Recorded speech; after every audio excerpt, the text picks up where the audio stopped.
Hi, this is Walton. I wanted to share another resource for critical thinking activities for these clue by clue mysteries. And someone on the during the presentation had shared a link to this Reddit thread of yes/no story questions. And so I was looking at these. I think this is a great activity. The idea is that you give someone a prompt. You give your students a prompt that's kind of unusual or hard to explain, and then they would ask yes or no questions to get more information until they figure out the explanation for the strange behavior. And a lot of these seem to be written to kind of be they're a little bit tricky. There's a false assumption. There's kind of a pun in the title. There's something funny going on. So they are really cool, and they are really fun. And I was thinking about how you would adapt these into more of the clue by clue activity, so that students actually are getting clues. They don't have to do as much of the thinking on their own. Because I think the activity as is great. It would generate a lot of discussion. But it might go off course very fast. And I think for lower level students, it might be hard, or students who aren't necessarily as creative, as good at coming up with ideas. They might be very, very difficult. So this is the Reddit thread. And if you look at the first one, so the prompt, the situation you would give your students would be: a man walks into a bar and orders a glass of water. The bartender points a gun at him. The man thanks him and leaves. So why did that happen? What's going on, right? And so students would ask different questions until they get to the solution that the man had hiccups. And, right, a common cure for hiccups is to be scared. So I was thinking, how would you turn this into a clue by clue? How would you turn this into one of the activities I demonstrated where you're giving students clues one at a time?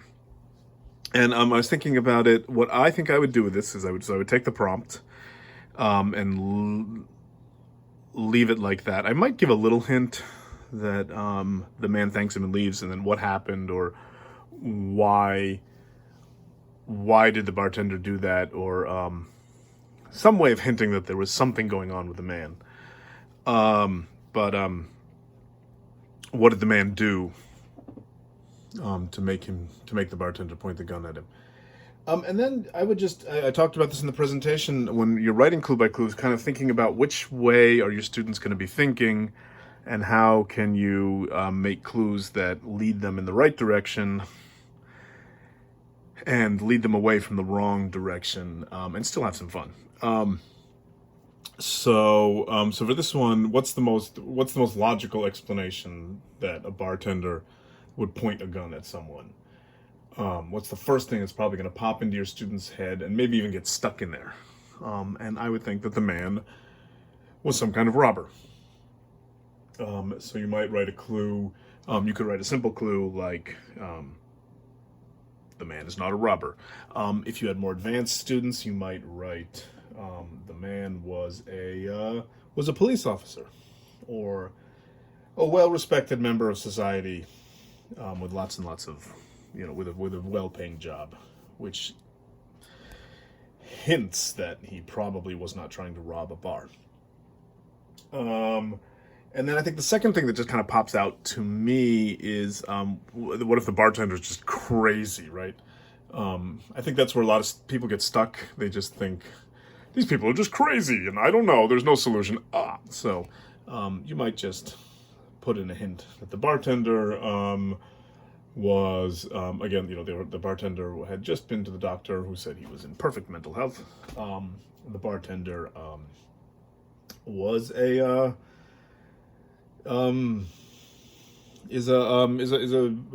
spends the weekend with at his local church or temple or mosque, helping with children.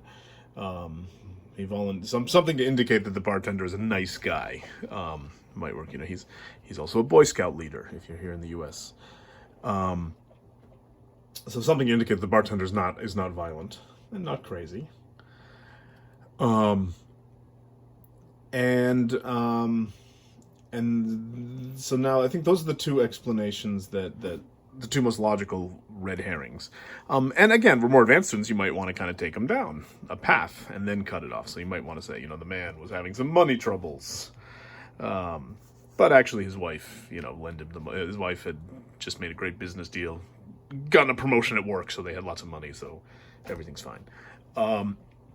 And once you've eliminated the two most obvious explanations, that the bartender's crazy and the man is a thief, then, I think the students are kind of going to be looking for an explanation. So you might you might hint at the idea that the bartender was trying to scare the man, but not hurt him.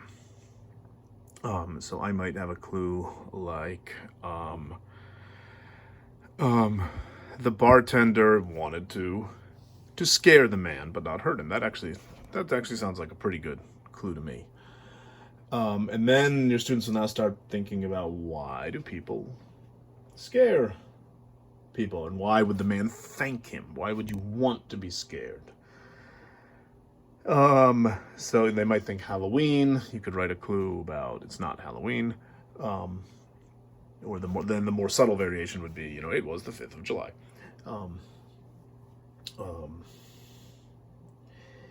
And then you might indicate, I think, that the bartender didn't know the man. There was something the man had done or said that caused him to know the man wanted to be scared. And so you might say, the man,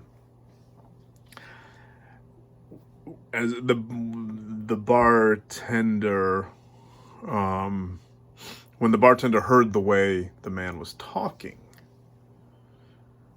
he decided to pull out the gun.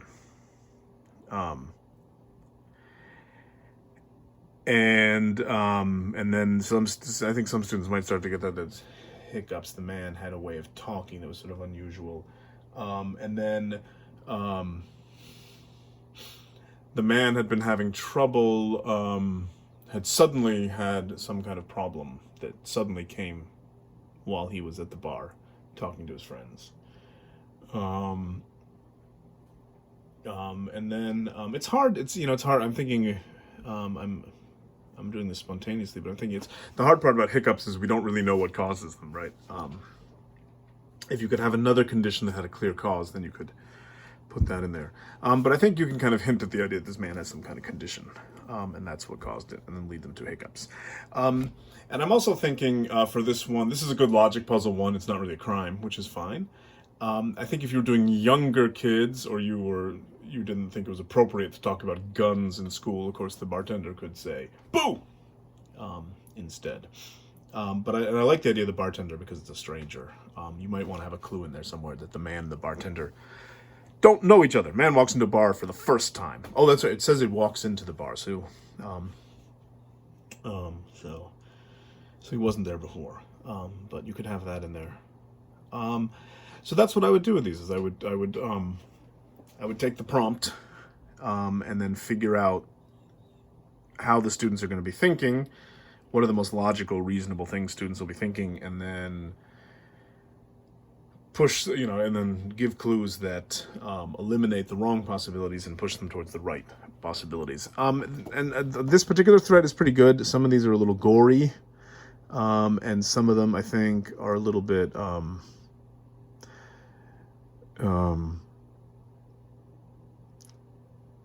some of these, there's one about and I've seen Tom, Nancy, Joe, and Kelly.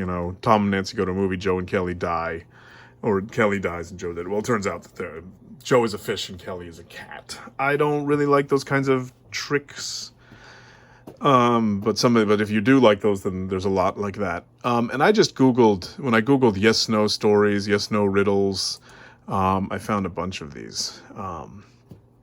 Here's one from havingfunathome.com, 13 yes and no riddles. Lateral Thinking Puzzles is another name for these. Okay, where's the URL? Here's the URL. This is from Destination Innovation. Maybe I'll put the URLs in this post. Yeah, and all those are solutions. So that's what I would do with these. So again, you can Google them, you can find ones that are more appropriate, and you can always rewrite them. is the other thing. You know, if you don't, if the details are a little too gory, you can always rewrite them. But that's what I would do with these to turn them into clue by clues. So I hope this was a helpful video. Thanks.